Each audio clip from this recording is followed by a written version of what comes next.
Hello, and welcome to the Brooklyn Rail's 256th New Social Environment. I'm Nick Bennett, the Special Projects Editor here at the Rail, and I have the pleasure and privilege of being your MC today for a conversation between Ron Athey and Amelia Jones. We're also thrilled to have the poet, Andrea Abi-Karam, here, who will read to close today's program. We start all of our events with two important acknowledgements. The first is that here in Brooklyn, we are on the unceded land and waters of Lenape-Hoking, which still belongs to the Wappinger, Canarsie, Munsee, and Lenni Lenape people of the Delaware Nation and Shinnecock Indian Nation. The second acknowledgement is that Black Lives Matter. We recognize the legacy of settler colonialism and as a part of the many contemporary expressions of white supremacy, and we honor those that have lost their lives to this violence. I encourage you all to check the chat in just a moment for a living document of resources and actions as we all do our part in the learning and unlearning required to do this legacy of injustice. And now I will introduce today's guest and host. I realize in my first statement, Ron, I said I mispronounced your name as I was trying not to, but Ron Athey identifies as a self-taught artist, having since 1980, life of experience in Los Angeles post-punk performance scenes. He has collaborated with performers, visual artists, and opera directors, participated in philosophy seminars, and as a visiting artist teaching history, at Cal Arts, Roski, UCLA, and Queen Mary University, London. Amelia Jones is the Robert A. Day Professor and Vice Dean of Academics and Research in Roski School of Art and Design at USC. She is the curator of the critically acclaimed exhibition Sexual Politics, Judy Chicago's Dinner Party in Feminist Art History at the Hammer Museum, among many, many others. The catalog Queer Communion, Ron Athey, has been listed among New York Times' best art books of 2020. Congratulations on that. And without further ado, Amelia, I'm handing the mic over to you. Great, thank you so much.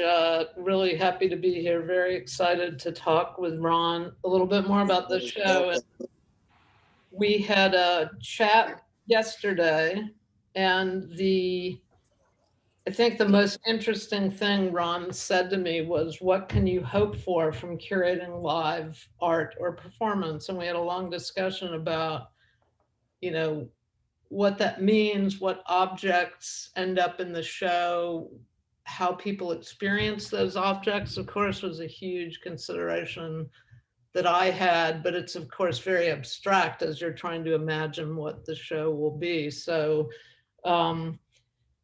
we talked about, basically the power of objects and what kind of objects remain and what don't, because in many cases, Ron has a lot of really interesting stories about where certain objects disappeared or where they got lost. There was an incident involving DHL a few months ago where a box was disappeared and then reappeared, allowing us to include some things we thought had been lost. So there's the literal kind of things that happen to materials when you're a performer, but obviously from the other end when you're curating a show. So some of those things we want to talk about. We want to talk about the different kinds of objects in the show and why they're there and kind of the energy that they have. And also, I think there's a bigger issue about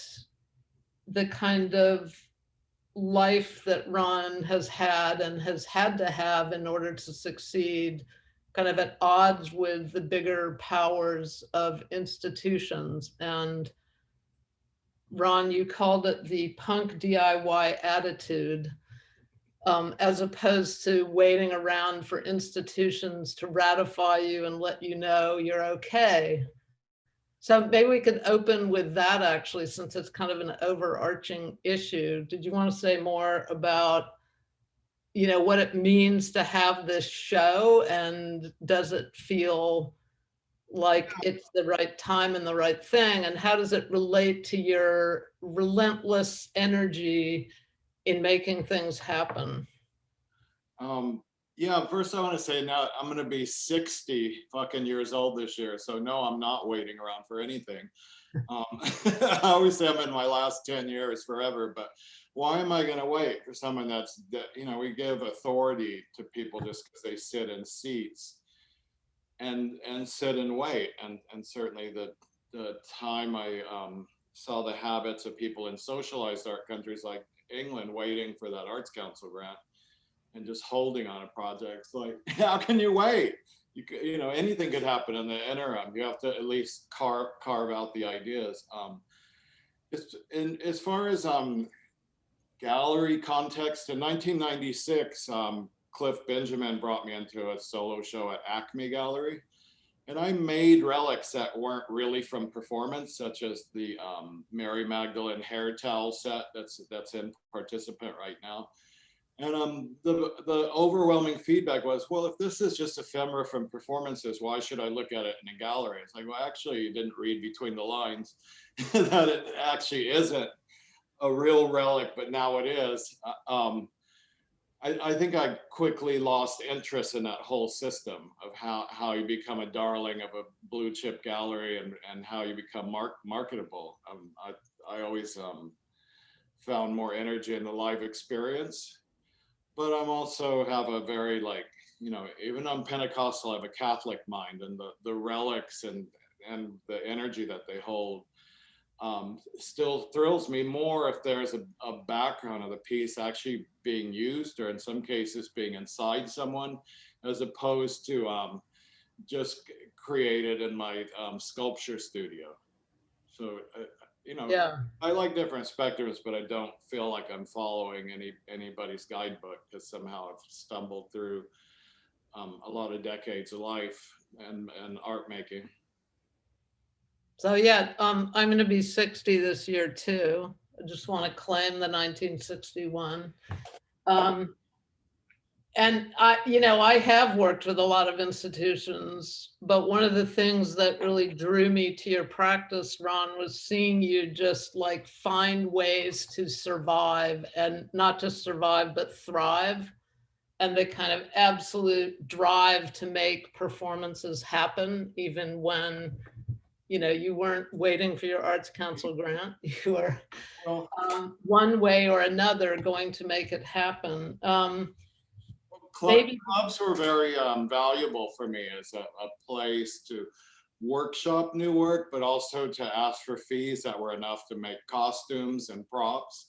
So in a way, instead of waiting, there's other ways to bring money into a project. And of course, now we have crowdsourcing, the old-fashioned fundraiser of putting a variety show together. I still use all of those, even as recently as the videos for Acephalous was a collaboration with Nacho's Mustache Mondays to actually use the venue during the day as a film shoot spot and then rerun it as a live performance later that night. So, you can make work if you want to make work.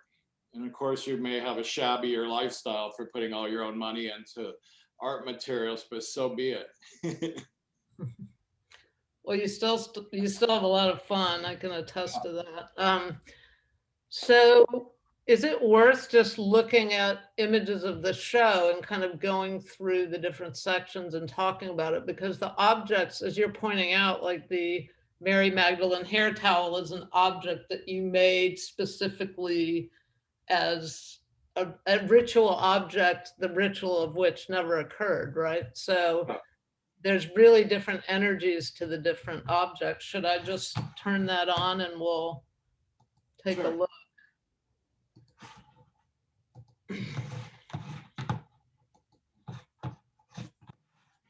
Right, so I'm hoping this is good. It's visible.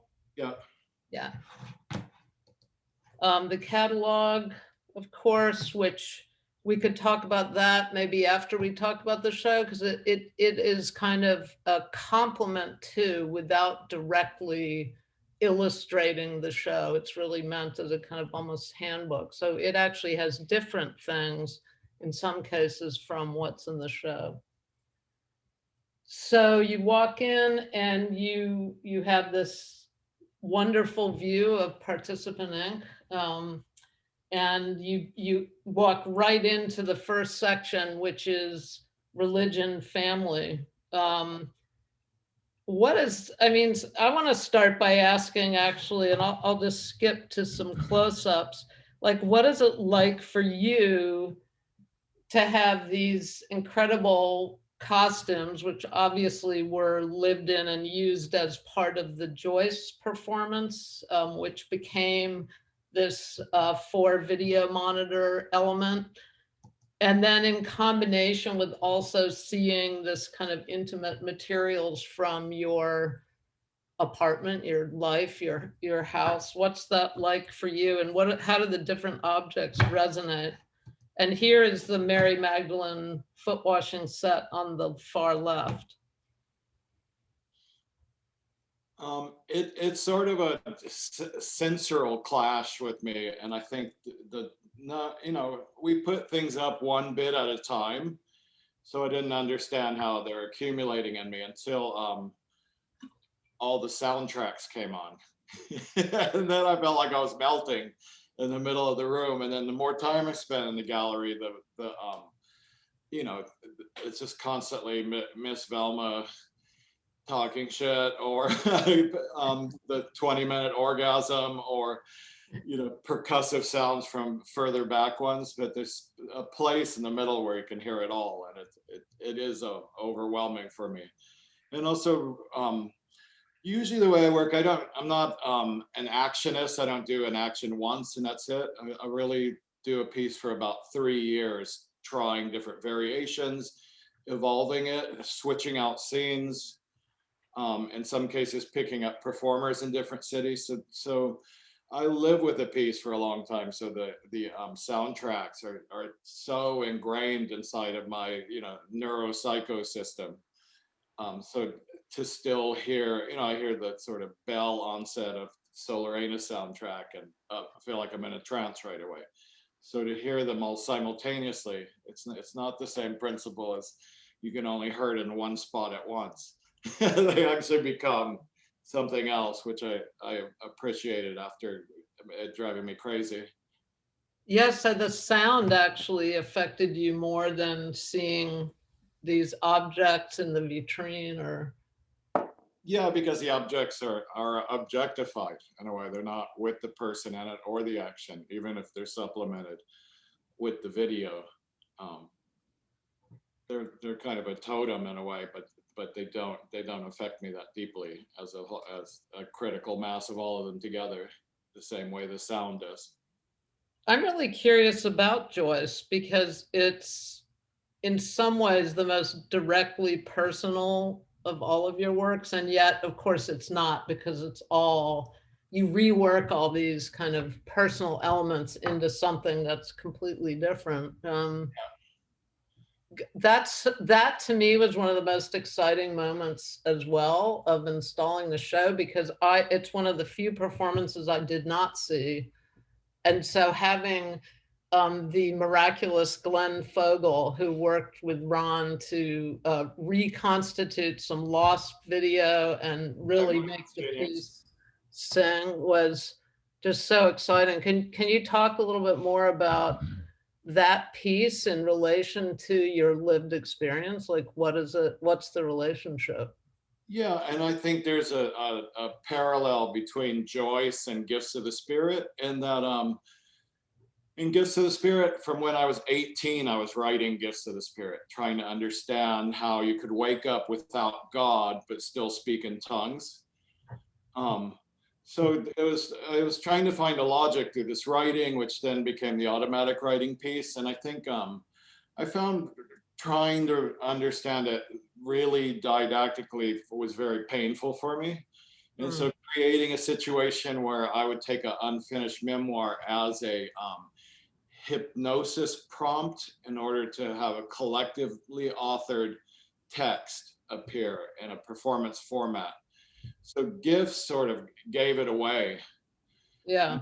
Joyce, it was more controlled, where all the schisms and the pathos was on video, and the performers were stylized, except for the Hana finale, actually acts out that breaking out of the tower.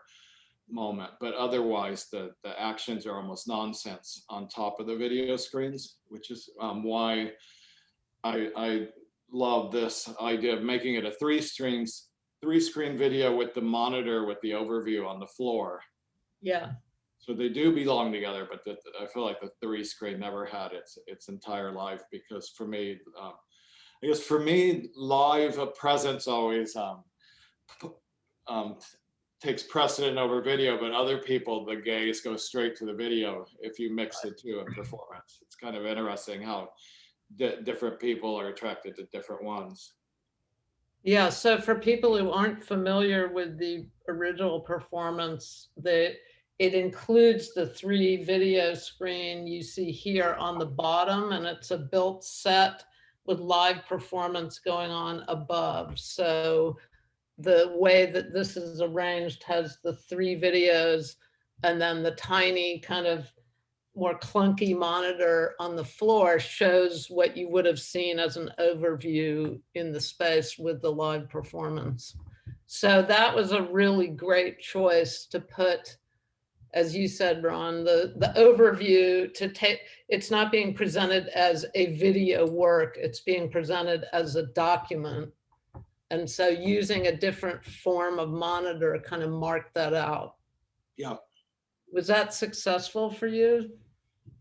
It was, and the piece, was made in 2002 at Kampnagel in Hamburg, and it's, it only showed in Germany. It only showed in a 3-city UK tour, and then it's sat for a long time, and then the actress playing the lead character Joyce died recently.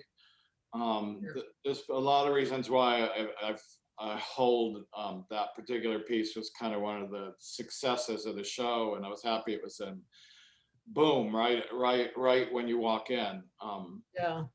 And yeah, I think that's the most involved video work I'd done up to that point, and it came about from looking at video of live performances and realizing the filmmaker was manipulating the work by zooming in, by ignoring other things and going for the gore or going for the money shot. Like, it really changes.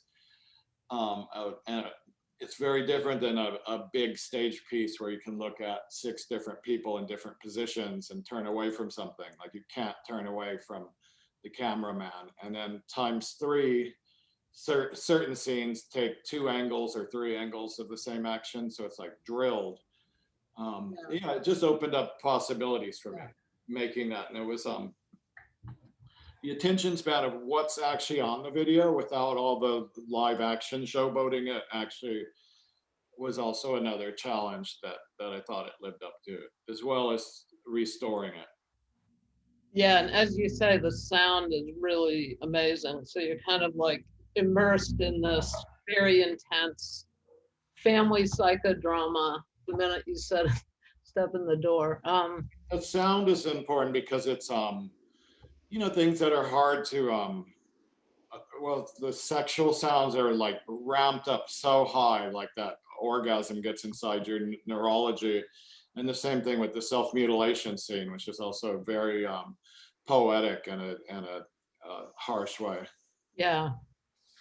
So I wanted to just, for people who might not have seen the show, who don't live in the New York area, the show is organized according to these very general communities that Ron has participated in or helped to form, hence the idea of queer communion. The concept is that they're very loose time frames where like a certain kind of community building would have happened at a certain time, but it's very recursive. So even the religion family section includes, goes all the way up to the present, because that's still present in your work. So it's not meant to be like a rote chronology that is controlling in that way. The other choice that was made was Leah Ganjatano, who's here, who made this show happen.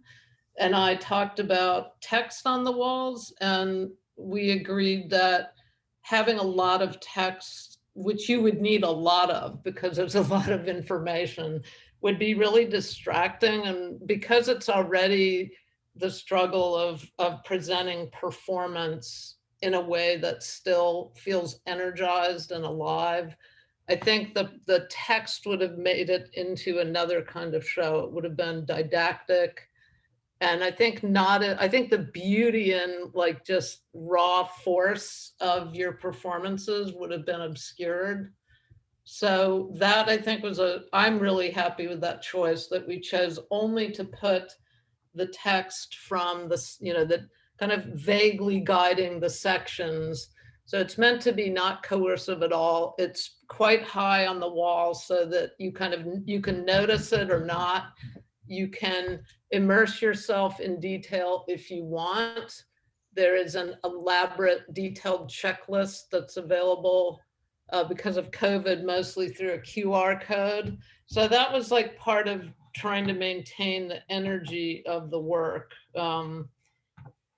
So that said, let's look at the next section, which is the music club section. And this one, I mean, some of this just like is so fabulous and raw. And one decision I made was to blow up certain images, some of which could barely bear the blow up. So we had to kind of like I wanted some to be really big, but we just don't have high enough quality scans. Some of the images only exist as JPEGs or TIFFs. Some of them exist as actual objects. So that was so complicated, and I have to give Leah credit again for helping to make that happen and kind of wading through the complexity of what is the image, what form is it actually in.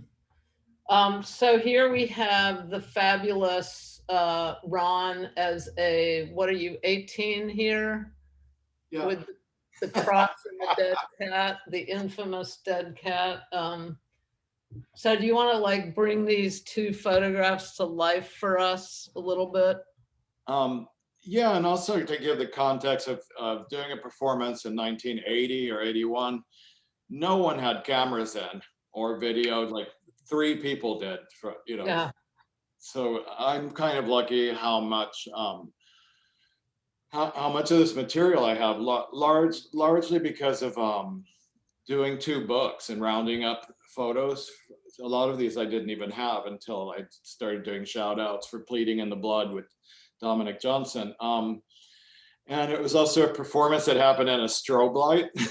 So the photographer Ed Culver always laughs about that it's just random what was caught and what wasn't from those. I do want to just state, like, just saying clubbing, I feel fortunate. I guess one of the fortunate things about being older is I was in the middle of a lot of scenes. I was on the dance floor when like new Donna Summer songs were coming out in the mid 70s, and it was before the Mies Commission report. So you could be 15 out till 6 a.m. every night of the week with adults, not in candy discos. Through late 70s, early 80s, hardcore punk rock, of course, more interesting post-punk scenes which mix in cabaret format, performance artists and experimental classical. So it was a bigger spread of material than just what was going on at the time. Yeah. And then up to, one of the last scenes I was in was Club Fuck, like the beginning of Techno Dance, Wax Tracks. Also, everyone had been bored the second half of the 80s, so just a lot of people tattooed and pierced with somewhere to show off. Act Up at its pitch, Queer Nation coming around with the fuck you in your face mode. It was a dynamic time to be on the, what do I call it, go-go dancing as therapy. Yeah. Like coming out of your shell, and this sort of group exhibitionism. All of these scenes really fueled me at these different times. Yeah. But you fueled them as well. I mean, that's what I loved about trying to, like, even just in a tiny way, like recreate the sense of energy. So that's So what participating is. I mean, you're really dug in. yeah. You do it when you're not going and saying, entertain me. It's like, what did you bring this week to the clubhouse?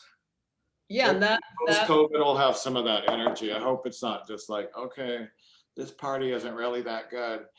I actually don't like clubbing when there's not a scene going on. It's just like, I don't know.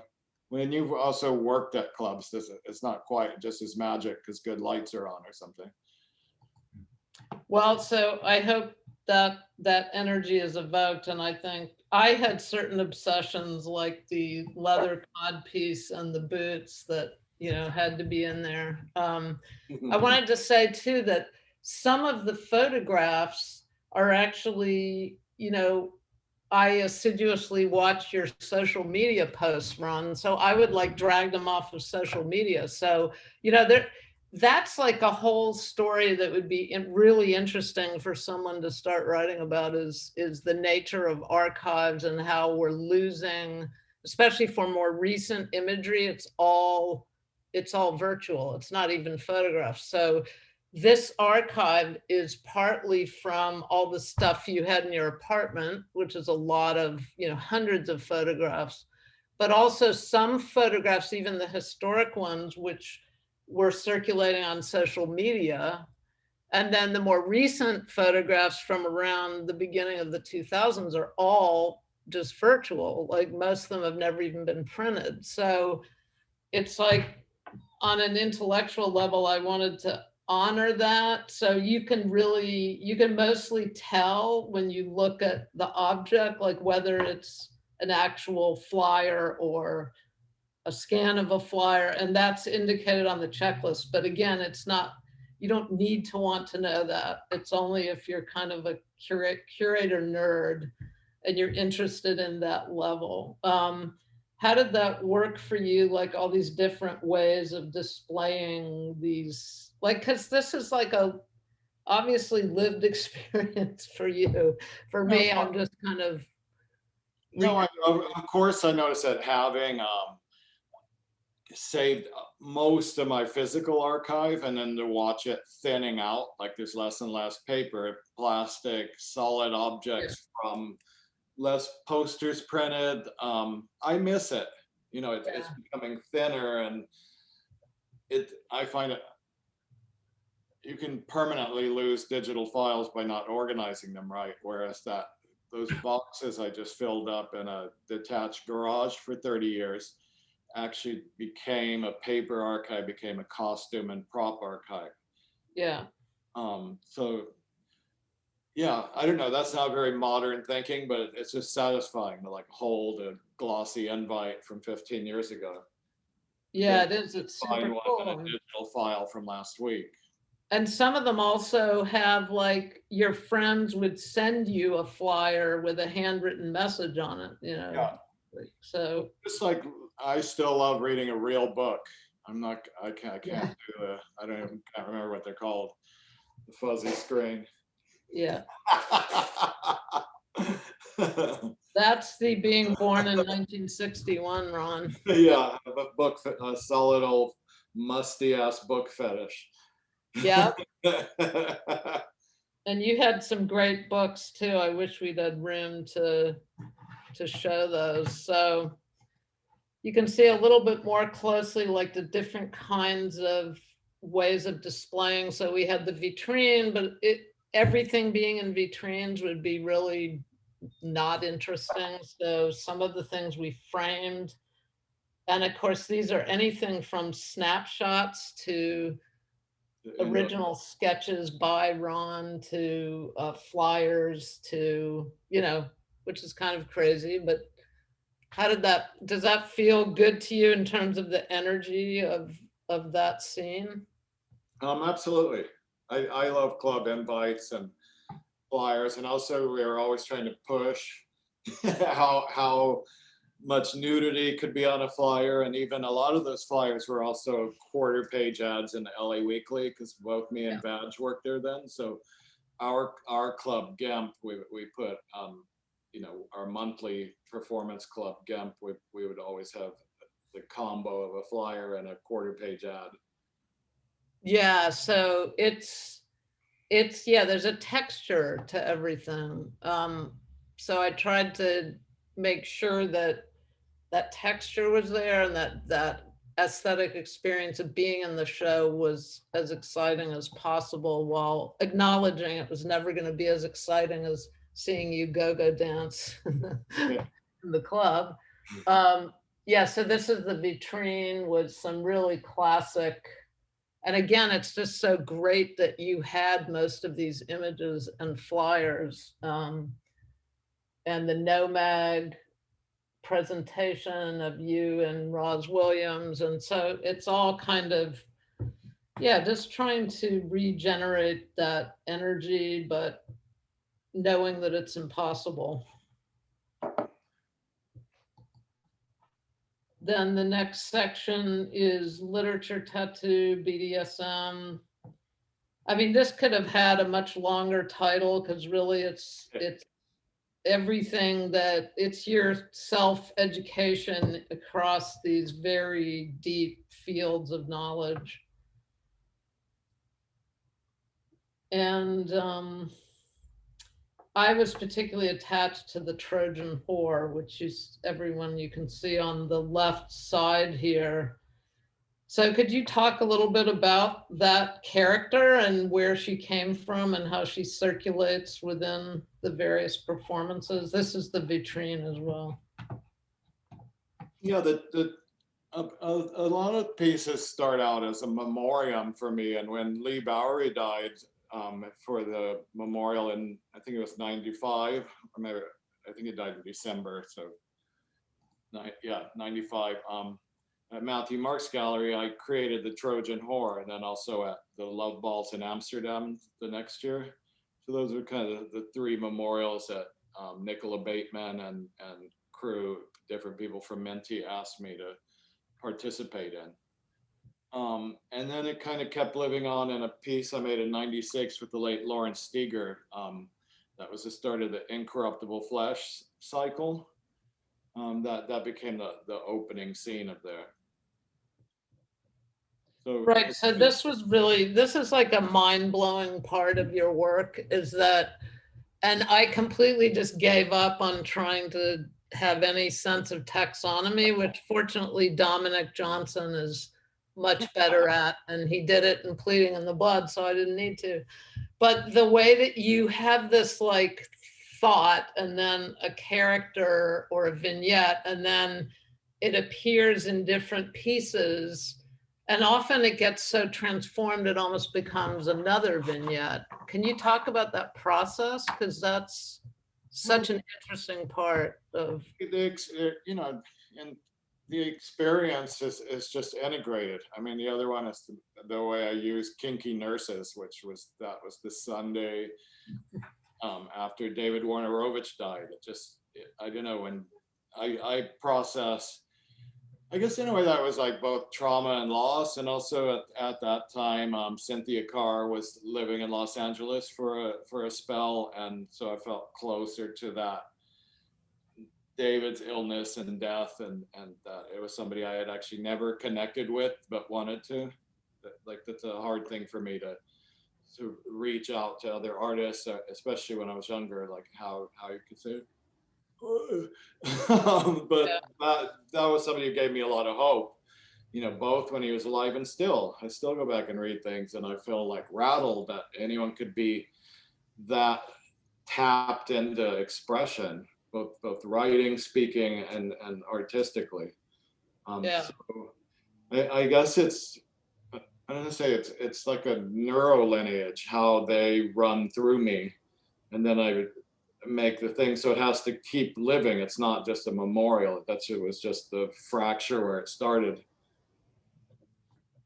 Otherwise, we can't get through. We can't just be buried in trauma. You know, like the dark cloud death storm part of AIDS went on and on and on and on and on, you know, for like 15 years before the 3 therapy sort of changed the game and made it living monsters for a while till they dialed it in. Yeah, so it has like an emotional like energy that goes through the different evocations of Trojan Horror, and then it gradually gets overlapped by something else that you're obsessed with or another figure.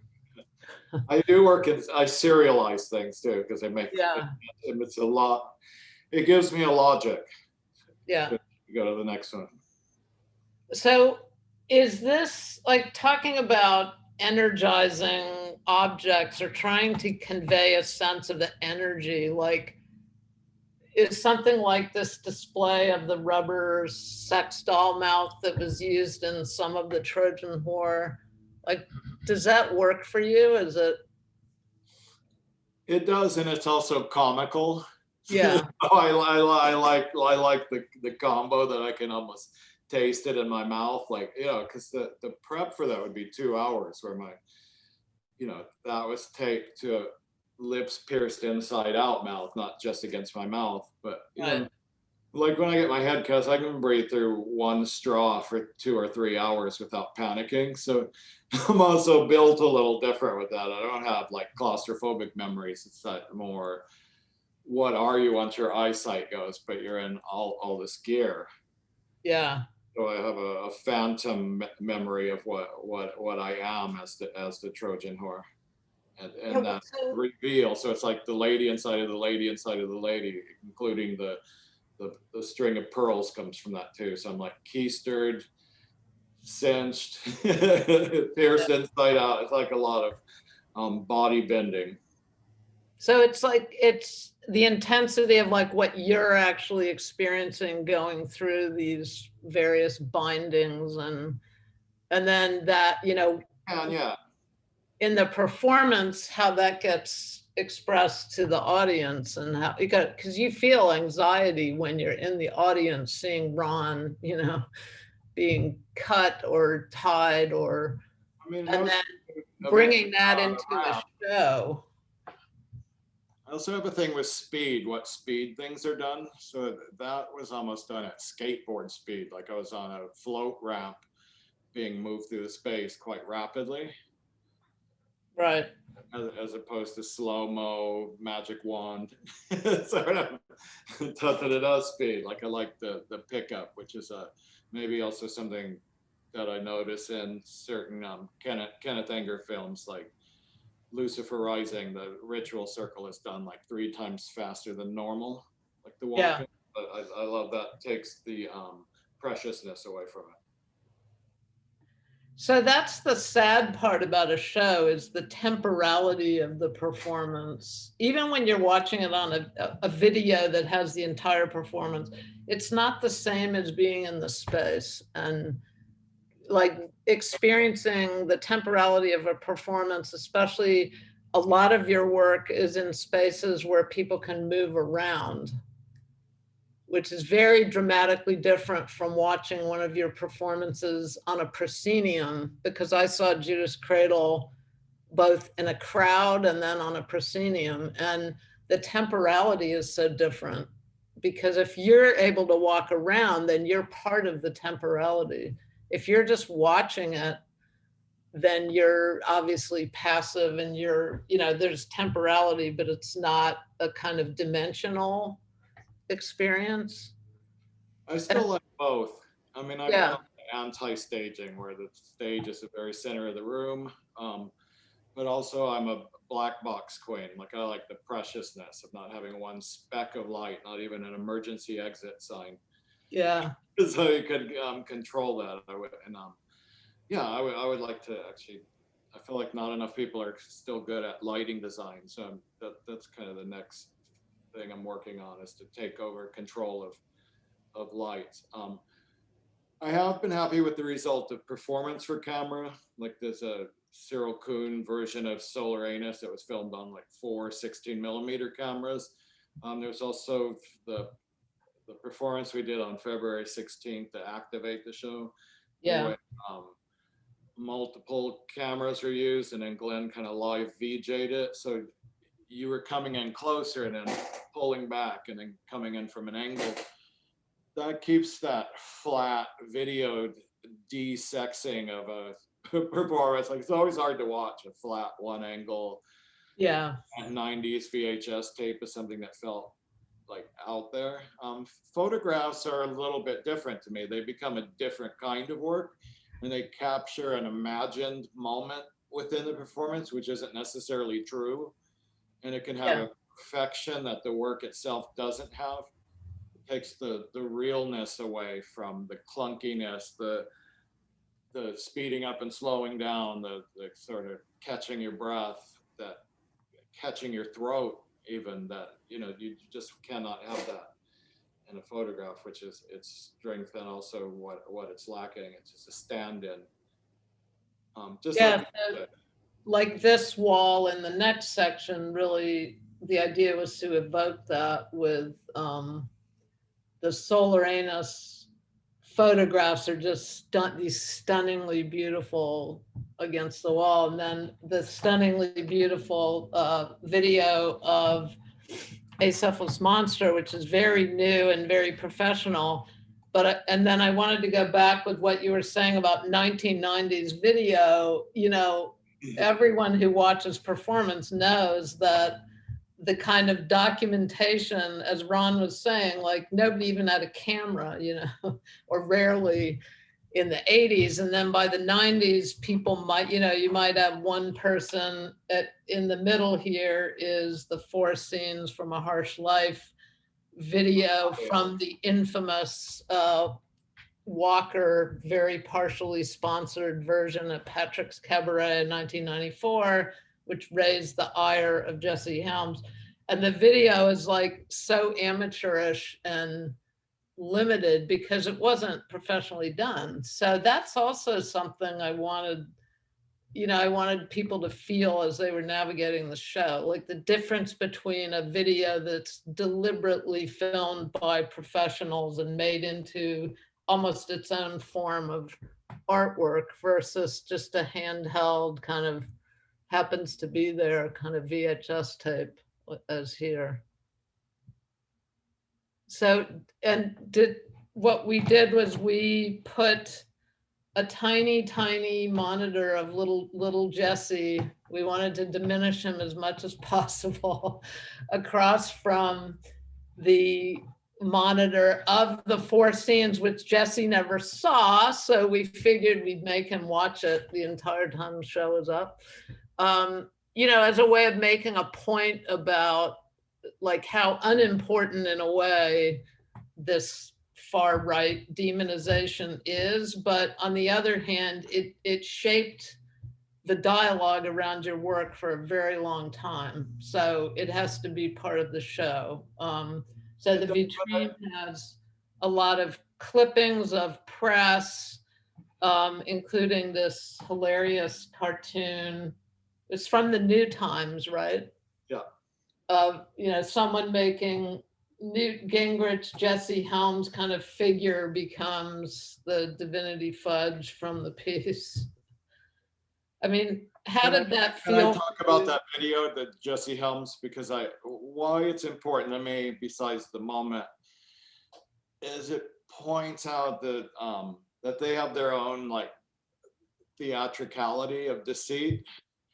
So he's, you know, carrying on that even though my last name is Athey, I demand it's pronounced Athey, and that you know, and then making like basically like a snap queen quip that I'm a very handsome man, long pause, if you like that kind of man. Yeah. You know, it's just, it's kind of a ridiculous and comical at the same time. Yeah, when It's you also pointed that dated, out. of course. Now we don't have government funding for arts. We have right-wing billionaires on the board of directors at museums, weird foundations. I think it's actually, I don't know, it's just a different landscape. Like when we went to the Walker and did the roundup of that, I was kind of like, does this even matter anymore? I don't know how their funding works. Yeah, but it was that moment, and who cares about the art system or performance art, like compared to mainstream news? But once you're in a scandal, you know, suddenly I was in 200 newspapers, people like Connie Chung trying to get me on their show, You know, it was like a very, you know, the cashier at my regular supermarket like suddenly thought I was a celebrity because I was on one trashy chat show. So, and if you know me, I'm anti-popular culture. Like I'm embarrassed by popular culture, and that's the most important thing to almost everyone is popular culture. So I won't go on a tirade about that, but I found it lowered the tone, and I was embarrassed. Yeah. So did you go on Connie Chung? No, but I went on Mo Gaffney and somehow signed a release, which is how I ended up being on the X-Files without getting paid. Ah, right. I'm on Well, so TV. that On TV. I'm glad you mentioned that because there's a missed section in the show because participant is not huge and there wasn't kind of an isolated space. But I had wanted to do a section on your filmography, which is pretty Yeah, fascinating. I'm gonna fight it. All right, it's a battle. But you have a filmography. I mean, you're actually on IMDb, you know, it's Well, there's also a thing, and part of it's like growing up in LA, like Hollywood always comes for you at different points in your life, and sometimes you yeah, go for it, and sometimes you don't. And I just found, in terms of using my own work within like rock bands videos, for instance, that by the time it has to be censored for MTV at that time, it's suddenly weak. It's not, you know, I never felt good about any of it. So no, it's not. It's none. It's never been perfect. So I'll let it lay in the dustbin. right. Okay. Well, This we'll time. see. It's all available on YouTube anyway, Ron. So like, Tip I'll just every put that on the checklist. time. So here's that, you know, the old-fashioned monitor, the small monitor with the VHS, not great quality. And then I'm so glad you insisted, Ron, on bringing the Cathiope picture on the left because it's just the greatest wall. And on the right is a blow up of a Nicholas Sinclair, also kind of staged version. So these are like staged performance, like not actual performances, right? But they're indicating the performances related to the Yeah, Torture trilogy. in different ways. Yeah, the Opie one was done outside of the performance setting, and then the Nicholas Sinclair was a setup just before curtain call, which Yeah, is often the case because you have like lights and everything ready to go. yeah. It's just ready. It's ready to be dialed in, and that was ICA London. So because this section is on, you know, like your explosion into the performance art scene, it's stunning. Like it's just visually so beautiful. And the footage that I guess was completed like while we were installing the footage in that on that middle monitor of the Vibiana version of Gifts of the Spirit is just very beautiful and beautifully edited and very professional. So that's a nice balance too in relation to these scenes on the opposite wall. And then, yeah, can you say more about your absolutely welcome impulse to enliven the costumes because you and Hermes played such a huge role in getting these to live in the space? Yeah, I think I love costumes and I love that aspect of other people's work. And so often it's not brought to life. It's like because mannequins aren't people and not the person they were made for. So for instance, the Lee gown on the left, I've lent, you know, it's known that I have that piece and I've used it a lot. But if there's a show of Lee Bowery that needs that, such as the Kunsthalle Vienna was the last time, you know, they still put it on a mannequin, but tack up the back so it's tight, but then suddenly you have like a little Lee. Yeah. So yeah, we had to find a very large man dress form that could hold it up between, Lee was just taller than me. I recently wore some headgear of his and realized my head was bigger. It's like, God, I've got a big rock head. But I don't know. I feel like, because then they have stature on a dress form, padded with the other one with a cast head and hands of mine. She's kind of creepy. I mean, but so spectacular. So like when you walk into the gallery again, that for many people is the first thing they will see all the way at the far end because of the way participant is organized. And it's just so spectacular. I'm still unhappy with the way the Judas Cradle blocks the Lee Bowery, but that's the curatorial. You have to work for it. Also, the Judas Cradle was just kind of sitting in the room, and I think a element that suddenly made it make sense was we moved it and used it as a backdrop for the printing press performance we did on the 16th, and part of that, it opens with Pistol Poem, and Pistol Poem needs a 5x5 square grid. So that black tape grid, it kind of grounds the cradle just being in the middle of the room. And it does visually, yeah. So we decided to leave it because it just suddenly made sense why it was sitting there on, 3 and 2 of the grid, for instance.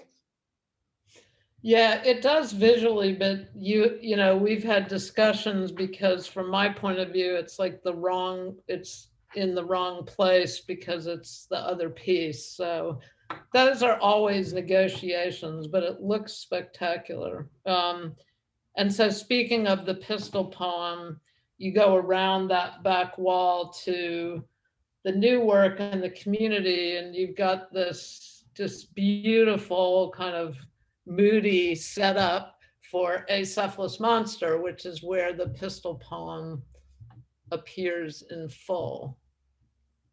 So right, but things are interchangeable, Amelia, because that beaded curtain is from 2005, 2004 even. I had it made in Mexico when I was developing Judas Cradle with Juliana Snapper in San Diego. We're mostly rehearsing and researching at UC San Diego Music Library or a private studio, and kind of going back and forth. So those rings, that's inspired by the old oil lamp from the 70s with the naked statue inside. Oh, right. Yeah. I just thought, I also once at Western Projects Gallery in Culver City also displayed that, where you could go inside. We have a lot of hammy friends that need to go inside and feel the light, feel the sparkling of the plastic beads. Yeah, what was your inspiration to have the red light, which is so spectacular back there? That's going back to my interest in lighting design. The red light is the closing scene of the Judas Cradle, which happens inside of that beaded structure, which is a 9-minute fade from a white special to the most saturated blood red. So Glenn programmed that on a LED strip, and so you can stay back there until you turn light pink all the way to white, back to like this more saturated version. And I think it goes even a little deeper than that. So that was really exciting, was your input to kind of insist on the theatricality of some of the display. So I hope that it feels good to you, because I feel like it really evokes the sense of the performances without necessarily just literally representing them. I had a few parties in that back room while I was in New York. Hey, how come you didn't have one when I was there? No fair. And then on the other wall are props from Acephalous Monster, and then the iPad screen has a scrolling images of friends and community, and that's where this issue of like the different forms that the images come in is really interesting, because Ron, you have, hundreds of actual photographs of you and your friends from a few from earlier in your life, but a lot from the 90s and early 2000s, and then it just stops. And then everything else were things I pulled from your social media feed. So I'm hoping that that kind of comes across, because I think, archivally speaking, that's a really interesting problem. But it happened as a slow crossfade where suddenly things are starting to get digital, but some people like Vag still carried around disposable cameras. Yeah. So there was still, and then, they never ended that two for special, like you get two prints for the price of one. So we always had ones to share from various parties and group events, and getting ready shots, which I always find fun. They are amazing. And so there's also a huge range of kinds of photographs. Like there's just hanging out photographs, but then there's also, as you say, some photographs that relate to preparing for performances or that kind of thing. Yeah, and you and I had talked about this for a long time, and I had thought of doing a photo album, but obviously with COVID, that was a terrible idea. Then you thought of doing a slideshow, which would have been really cool, actually, except that the space just wasn't big enough, and I think it would have, And dark enough, yeah. yeah, it would have impeded the kind of amazing physical experience of encountering these strange objects from Acephalous Monsters. I So like the iPad. I like to grumble at first. Okay, iPad, we'll do it on a carousel. yeah, but I think it works fine. And, it is interesting, again, just stepping back to the COVID situation and how we had to delay this show 3 times. And how painful that was, because all of us, arranged our lives around thinking we were going to install it. And of course, Leah Gangitano had to keep shifting plans in terms of the shows. And then also you have to reconsider certain install issues according to not having people touch anything. So there were plans to have a fair amount of headphones, for example, for some of the sound. There was a plan to have a sound piece by the music and club scene, some of the music that you were tangentially related to, like Nervous Gender. And we just couldn't do that because we didn't want people touching headphones, even though COVID doesn't spread by touching things, but nonetheless. So a lot of things had to be changed at the last minute. I think we were all on board for that, and Yeah. it felt actually like the very right time to open after a hard year of delays, and then sort of, I'm not saying we're exactly in post-COVID yet, but even coming to New York, which was already opening up more than LA. So LA, we couldn't even eat outside. And in New York, we could have a margarita and a cubby in the snow. Yeah.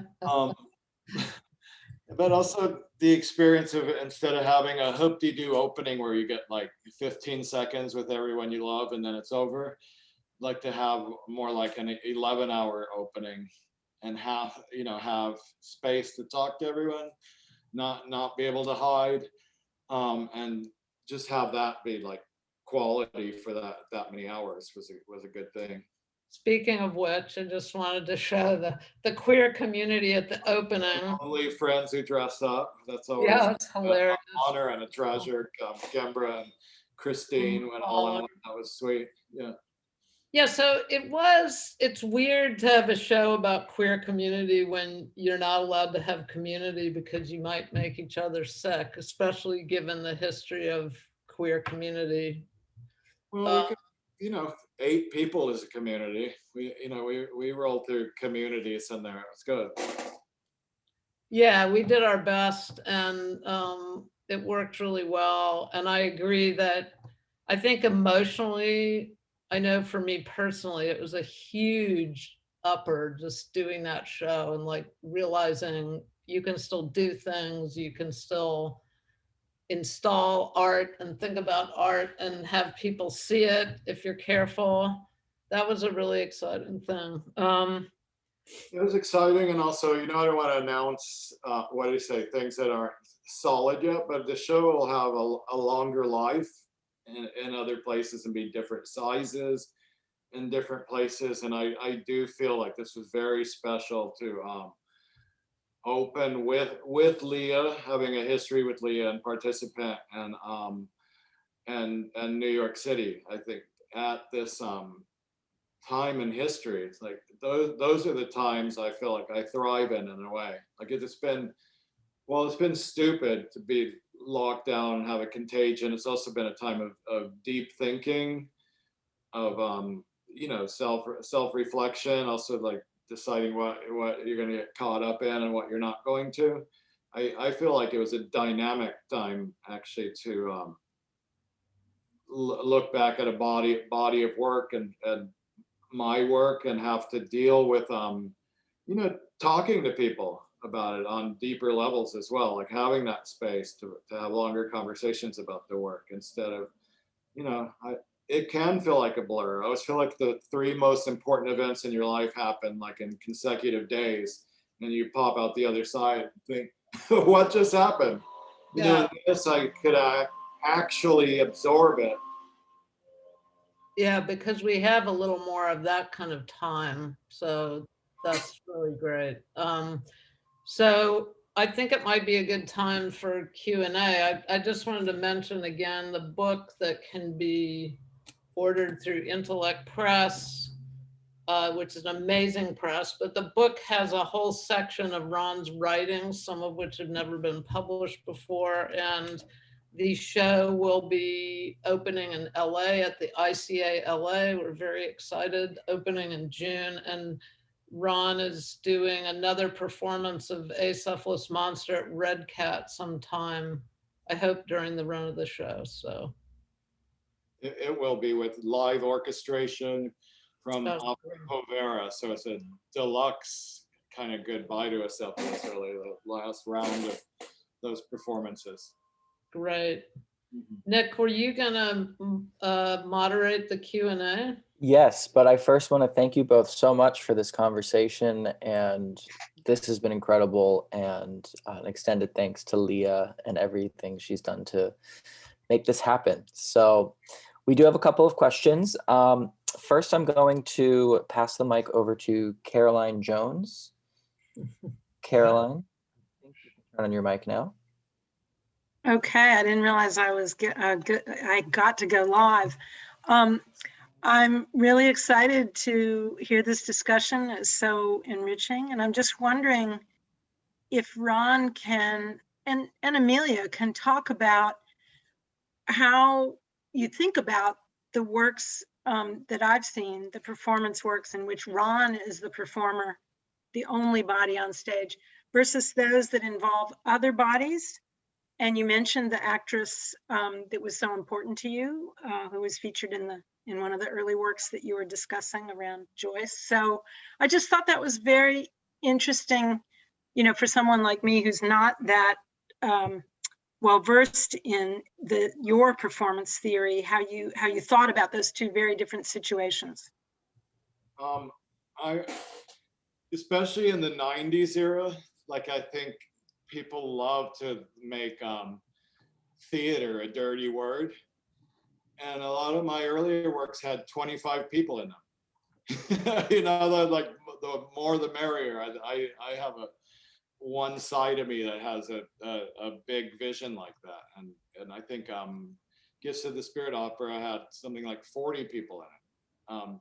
That's exciting, but you also can feel lost in it. Like it's managing and controlling and trying to be a performer present in it. At the same time, after doing all the work I did in the 90s was with a core group of 8 people, and that would expand with local performers if it was in a deluxe space. after 10 years of doing that, I felt like I challenged myself to do a solo, which was Solaranus. In '98, I started making that. And then I found not having to sync up with other people's cues, having the freedom to really deviate from the outline of a script that I used. That, yeah, it was a bigger, more ecstatic experience for me.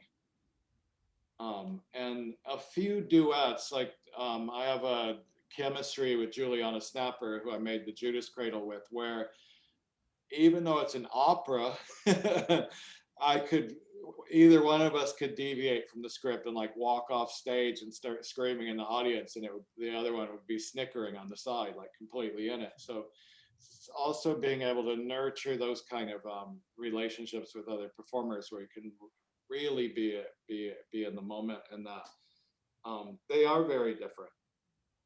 Also going into other fields that's not mine, like training voice with Juliana. I also do vocal projects with Carmina Escobar. Just going a little beyond your skill set and being turned on to some of the choreography. That's also a very different experience than just like blasting alone. Well, one of the great things about you and Juliana was that the pretense was that she was an opera singer and you were not. So it's kind of the trained and the untrained body. And then at one point she's turned upside down to kind of make her trained body dehabituated. And it's a really important part of the piece. Yeah. I mean, I love the way I think it's a great question. Thank you. I love the way you create community with the performers. You know, that's a huge part of Ron's work, is that the pieces, you know, especially the Torture trilogy, where there's a group of people kind of loosely forming a troupe who are traveling together and performing a series of works, that itself is part of the community. And I work with the same people like that, not on every piece, but I still work with Divinity. I still, you know, I still go through the whole timeline when it's appropriate. Yeah. Thank you both. Next, I'm going to hand the mic over to our fellow friend in Los Angeles, Serena. Serena, you should be able to turn on your mic now. Hi, thank you so much for this conversation. It's been great to listen in. And my question started just as a curiosity to hear more about what you mentioned so briefly in passing, the printing press performance. I'm really interested in the intersections of print and performance, and I was wondering if you could speak any more to that piece, and then more generally, how you see those disciplines interacting in your work, both in terms of print being a vehicle for performance to live through, and then how perhaps printmaking itself can be a performative act. Curious if any of those things feel alive for you. Thanks. Yeah, I don't think I've in a while been able to go back to the origin of the piece, which could go in the BDSM section. There's in a scarification scene, it's traditional to make an imprint of what the cutting was as a not as documentation, as a memento mori, you know, as something meaningful to have an impression of what that person did on you. So having experienced that in private scenes and working on the concept in 4 Scenes in a Harsh Life, and also privately doing scarification with Divinity, that scene, industrializing it, where there's multiple workers, and then there's a palette and there's a design that person wants, and then to find out by rapidly making prints, they become almost perfect prints. So open flash starts evening out, and it keeps it from clotting by pulling it away over and over. So in large spaces like LA Theater Center, I think we made like 150 prints with, 3 people hanging them within 5 minutes. So also that, and then conceptually, I guess, or even emotionally, making an impression of the wound and then bringing it to the furthest person in the audience within, not touching them, but able to touch it if you wanted to. So this was just an idea of bringing the wound outwards. And so that sat for a long time. And then when we did Cyclic at the Biosphere 2, so in a strange dystopian science center in the North Lung, and it happened to be World AIDS Day again in 2018. So go from starting this kind of work in 93 and going up to that date. And Castles kind of challenged me, like, will you do the printing press? It's like, with a impression of your own wound, your own blood, like blood that couldn't ambiguously be or not be HIV positive. That even in a different science climate, it's blood that's technically has too low of a viral count to be contagious. Suddenly the polemic of blood has changed again with post-low viral, with a PrEP consciousness in the air. So I think that it became even relevant in that exact way that it became scandalous initially, that anyone affiliated with me was affiliated with HIV, was what happened in 94 with that scandal. So bringing this back a piece of that performance, I don't know, it made me feel engaged, and also made me feel like the table needed a turn, like, here's my chest, and then to link it with more current topics I work with, that was the ultimate Nietzsche statement, Dionysus versus the crucified one, to put the horns of consecration over the top of a Sacred Heart tattoo. That's one of my earliest tattoos. So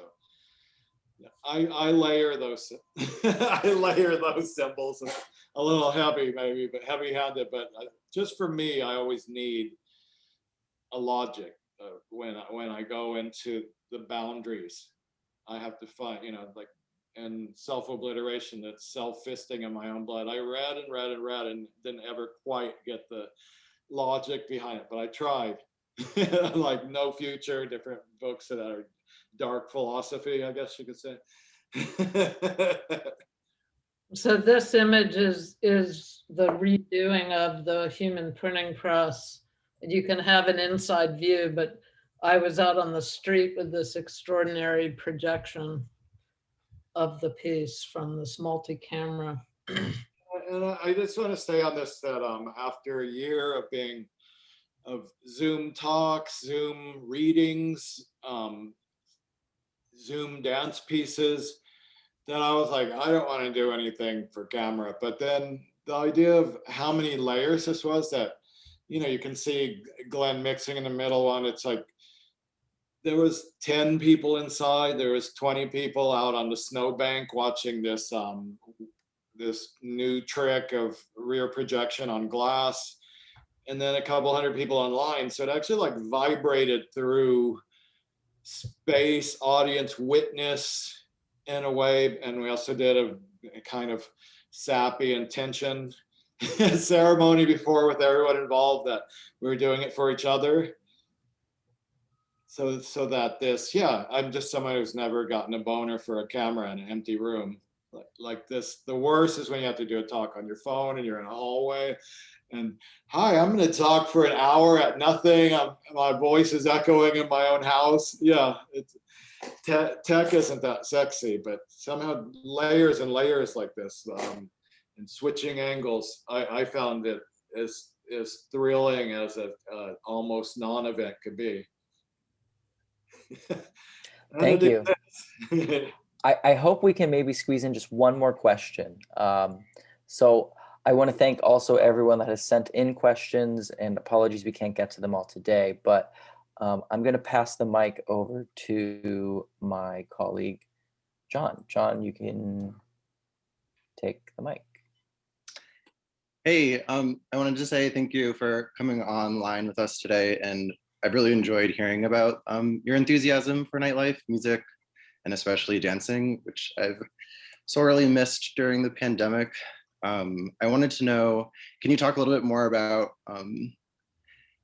how you prefer to collaborate with other artists and performers, specifically thinking about Cathiope, as well as club parties like GIMP Unlimited and Cinematic, even Vaginal Davis. I loved the card labeling it as a psychotropic queer experience. And, and maybe just like a little bit as like a young queer myself, where do you see active queer spaces now, both digitally and materially?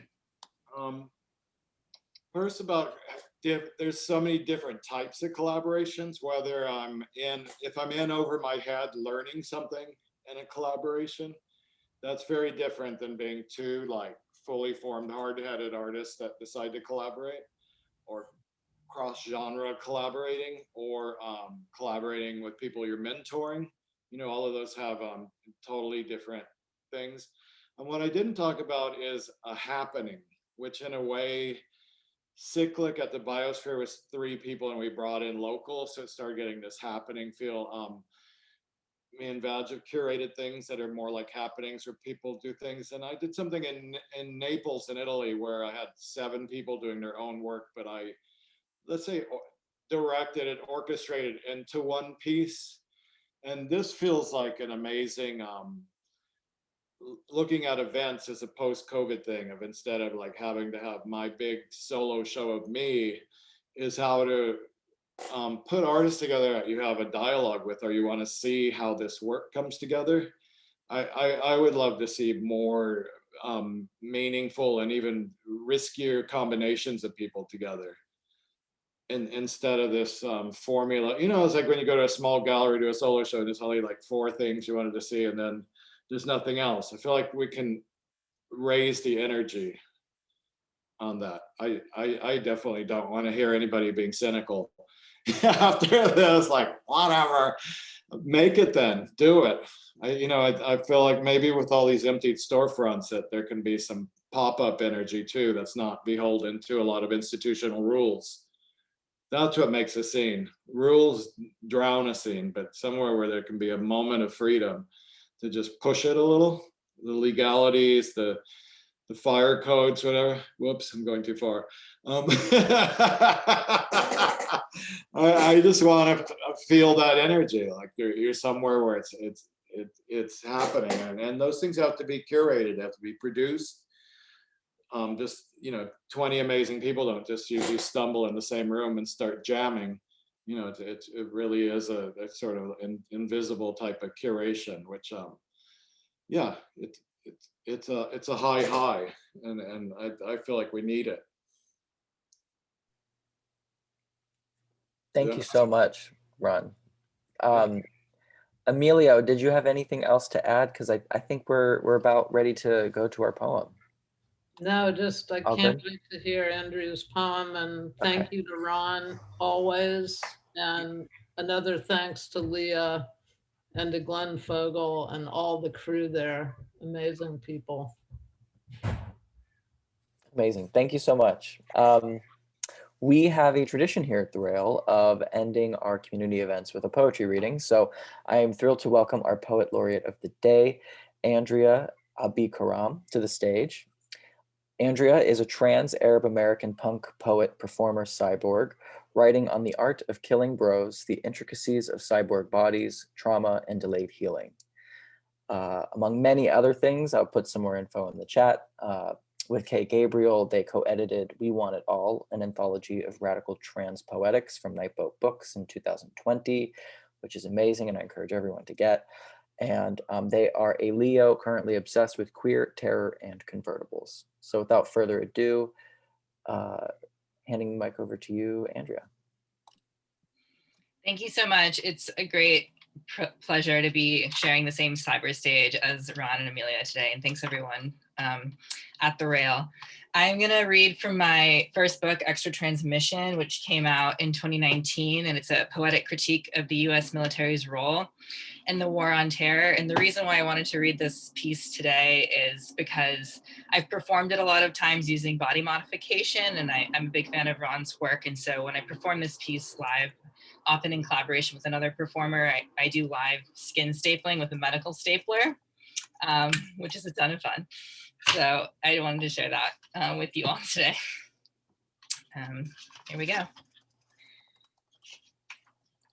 I used to work in a lab with rats for a long time, a memory lab. We were trying to figure out what part of their tiny brains could remember how to navigate space, what told them which way to go. A model for humans, a model for curing Alzheimer's, a model for navigation, a model for humanless navigation, a model for drones. I quit shortly after the lab got funding from the US Department of Defense. Did you know that if you're a combat veteran with PTSD, you can get a nonprofit that is funded by the CIA to give you a dog? I want a dog. Check 1, check 2, check 3. Can you hear me? Check 4, is the room empty? Check 5, can you hear me? Check 6, oh well. Check 7, my story is empty anyway. Check 8, lights off. Check 9, next. Check 9, good night. Check 10, next on CNN, a poetry of directness. Kill all the noise bros who moved to Brooklyn and tell everyone desperately that the noise they're making is the only thing they believe in. Kill all the bro poets. Actually, you know what? Kill all the bros. Kill all the power dynamics in the room. Kill all the power dynamics in the white room.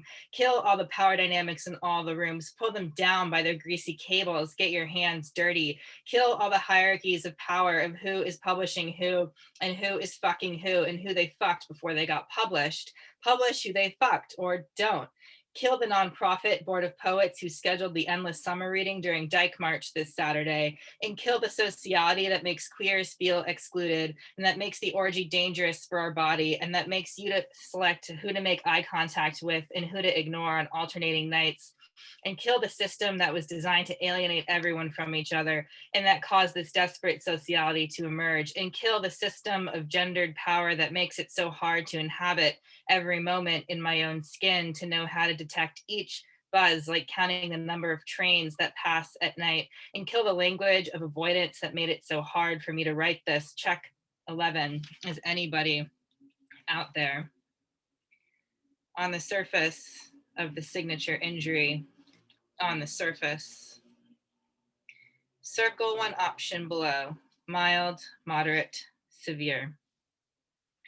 In the framework of it all, the female body in combat reads differently, computes differently, glitches differently, that the female body in combat is not a state of on opposed to off. It's a state of always on, always watching, waiting for the moment of the signature injury, whatever it might be. It costs so much to maintain the body in constant combat. It must consume and consume and consume just to stay awake before it burns it all away too fast. She gnaws at her own fingertips to stay alert, to stay awake, to stay warm. Easy to get cold out there in the desert at night. Hard to maintain the skin sealed to the bones below, to the meat beneath against each blast and every impact. The environment tries to pull it apart, make little entrances for itself, ports to communicate information back to the base, shuttle information back up the chain of command, ports to communicate information, ports to channel energy into the surroundings. Command wants the full download, the full extra transmission. She's tried so hard to keep sewn strictly in, direct line to read each electric impulse each time a muscle moves. Brace, embrace, eyes just a mirror, a high resolution scan of the surroundings. Breaks in vision noted, breaks in brush noted, lack of cover noted. Body just a case for desirable information to enter combat, to take orders, to take the fall. Every body is consumable. Every American body is consumable. There's a whole country back home to manufacture more willing bodies for the volunteer-based army. A country that sometimes agrees to relax its borders in exchange for the combat-ready body, for the soft skin that caves in from every bit of shrapnel, for the soft skull that splits on impact, for the soft brain that bounces back and forth inside the skull, for the soft brain that tears and swells, for the soft brain that after the tears and the swells still turns the body back on, still serves, for the soft person who can't remember. On the assembly line, to American nationalism, little clicks along the conveyor belt. As of 2017, 375, 230 US troops had sustained a traumatic brain injury, or TBI. TBIs are the signature injury of the war on terror. They are severe concussions where past memories are erased and daily memory continues to be difficult. You're in an armored vehicle somewhere in Iraq or Afghanistan on a desert road, not a lot of cover, and your vehicle gets hit by a rocket-propelled grenade, or you drive over the tripwire for an improvised explosive device. There is a blast. You are thrown into the wall or the roof or the ground. Your body hits the wall or the roof or the ground hard. With force, bones break. Your brain moves forward and back against the inside of your skull, like all those really sick drunk driving movies you have to watch, where no one survives, that you have to watch in driver's ed when you're 16. It's like that, except you survive the blast, get up and run. Your body survives, but now you have to cope with becoming a new person. Select a PDA from the moving belt, slide the PDA all the way into the port. It should not hurt. It should feel comfortable. It should feel natural. There may be initial misfirings. You may see scans of the calendar behind the eyes. They'll feel like dreams. You won't miss any appointments. And remember, it's just a prototype. You will not be satisfied. Head on, collision, double vision. This is not, I forgot my wallet at home during Mercury retrograde. This is not, oh, I forgot you two even dated. Sorry if it's off now that we're fucking. This is not, I don't remember spraining my ankle because I was wasted, but now it hurts sometimes. This is not textbook PTSD. This is the end of the canon in an attempt to adapt in a world that constantly fails me. This is the end of a person and the beginning of a malfunctioning cyborg, an irreversible detachment from my body, a walking ghost. At what point did you realize there is something very, very wrong? What you can't see can't hurt you. Do you remember the blast? There are stories of machines that enter bodies, machines that enter armor, pierce the skin, machines that force their way through, machines that force their way through boundaries, through borders, through armored shells, through skin, just a few scratches and bruises, bump on the head, nothing major, right major, yes major, right, left major, keep moving, keep driving, keep fighting, worry about the bruises later. There is a blast. There is an impact. There is the wall or the roof or the ground. There is a blast, an impact, a force against you. There is the wall, the roof, the ground, the sharp metal edge. There is a blast, and that's it. Thank you. Virtual snaps and claps. Thank you, Andrea. Thank you so much. Please support your local poets. There's some links to Andrea's poetry in the chat. I want to thank Ron and Amelia again, and everyone for sending in your questions. Zoom user, I'm hoping you can send me your question in a DM. But I want to say thank you again, and we do this every day at 1 p.m. We are also a nonprofit and celebrating our 20th anniversary. So if you enjoyed today's event, please consider making a donation to keeping the Rail and our special projects free, relevant, and independent. Please join us tomorrow at 1 p.m. for a conversation between artist Anne Craven and art historian Jessamine Battario. You can now all turn on your mics and say hello and or goodbye. So thank you again. Happy Monday, everyone. Take care. Thank Thank you. Fantastic. Thanks, Thank everyone. you so much. Thank you so much. Thanks, Ron. Thanks, Bye. Amelia. Thanks, Andrea. Thank you all. Thanks so much. Conversation and a lovely reading. Thanks, Andrea. Thanks so much Thanks, for Leah. having me. Thank you.